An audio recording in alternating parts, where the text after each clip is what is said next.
RTMM, rokok tembakau, makanan minuman, dan Federasi Pekerjaan Umum dan Multi Industri. Kita berkumpul tentu dengan mengucap syukur alhamdulillah kepada Allah Subhanahu wa taala, Tuhan yang Maha Esa. Selawat dan salam semoga tercurah kepada junjungan kita Nabiullah Rasulullah Muhammad sallallahu alaihi wasallam, kepada para keluarga dan keseluruhan atas nama DPC KSPSI Kabupaten Tangerang dan Kota Tangerang Selatan terhadap pernyataan Gubernur Banten Wahidin Halim yang sangat kami sesalkan. Seorang kepala daerah, seorang gubernur membuat pernyataan yang sangat provokatif dan kontraproduktif. Seharusnya sebagai kepala daerah dia memahami bahwa rakyatnya diantaranya juga adalah para buruh. Dan jangan kemudian kami yang sekarang ini sedang berekspresi menunjukkan sebuah kekecewaan terhadap putusan SK Gubernur.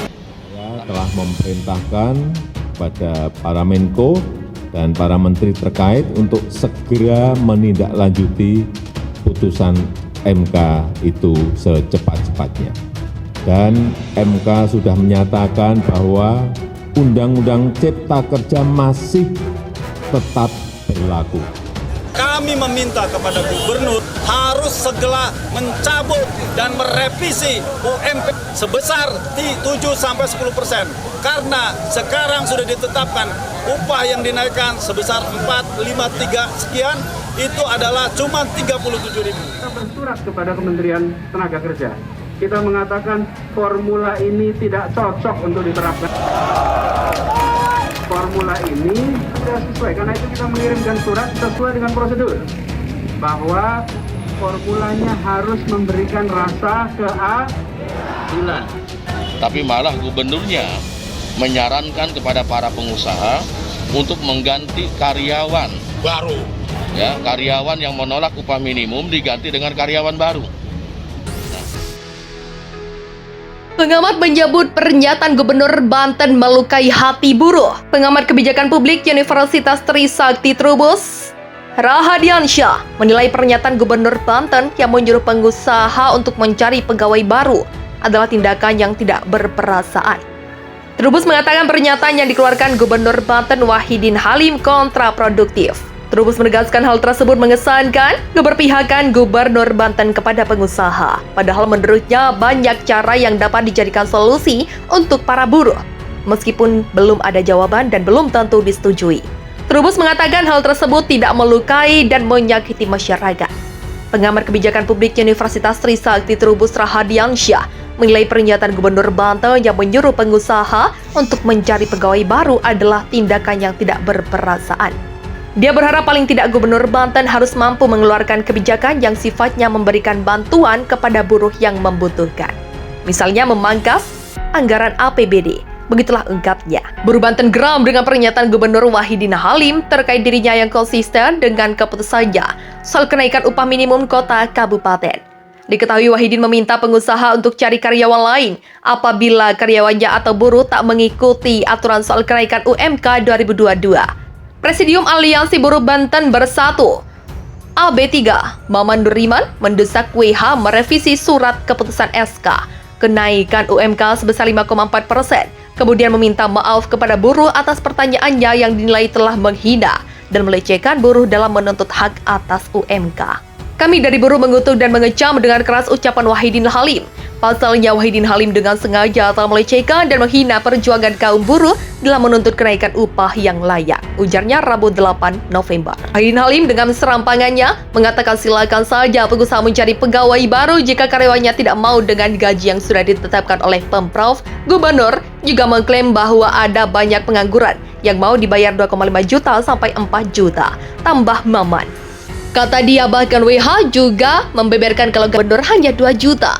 Padahal menurut Maman Risa Senas, Fitra, gaji Gubernur Banten adalah masuk 10 besar gaji tertinggi gubernur di Indonesia.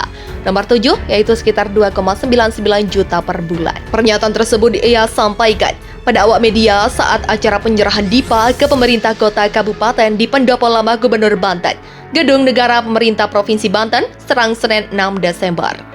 Menurut Maman, hal tersebut akan berdampak luas pada pemenuhan kebutuhan hidup yang layak bagi kaum buruh. Apalagi di tengah kondisi melonjaknya harga kebutuhan pokok, tarif dasar listrik, hingga sewa kontrakan. Kenaikan upah yang jauh dari kata layak sudah dapat dipastikan akan membuat kaum buruh terjerumus dalam situasi dan kondisi yang semakin sulit. Kata Maman, kemiskinan kaum buruh yang terstruktur bukanlah takdir dari Tuhan, melainkan ini disebabkan oleh kebijakan politik upah murah dan rendah sehingga kaum buruh selalu terbelenggu oleh kemiskinan dan ketertindasan yang berkepanjangan. Sehingga dengan Kep Menaker nomor 13 tahun 2012 tidak akan merumuskan upah layak bagi kelas pekerja Indonesia. Belum puas dengan Kep Menaker nomor 13 tahun 2012, para pemodal dan pemerintah masih mencari-cari cara agar upah bisa ditekan serendah-rendahnya.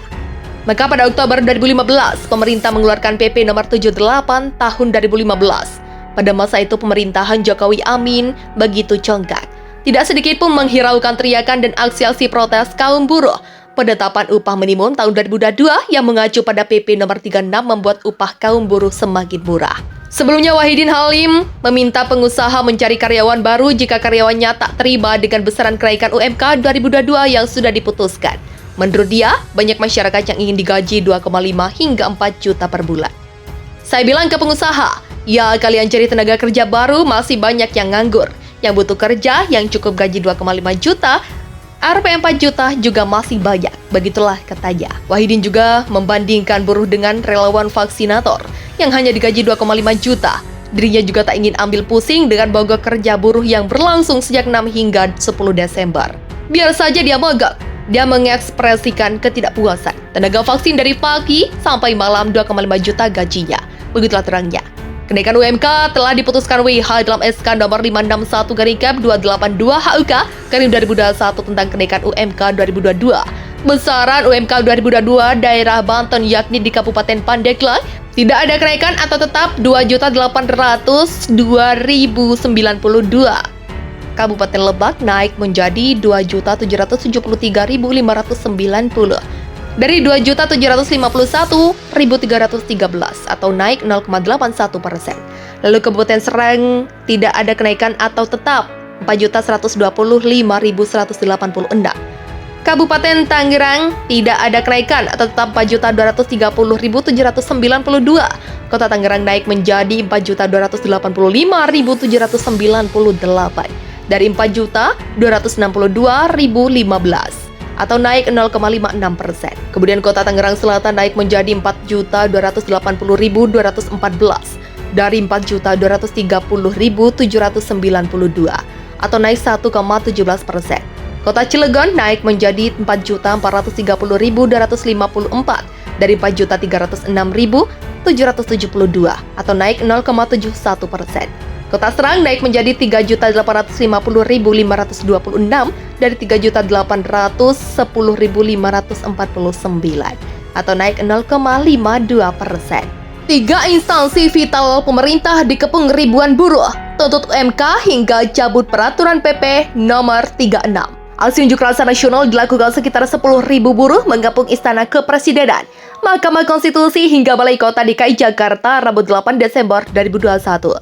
Ribuan buruh terkumpul dari berbagai elemen serikat pekerja yang akan bertemu di titik kumpul Patung Kuda, Jakarta Pusat sejak pukul 10 waktu Indonesia Barat.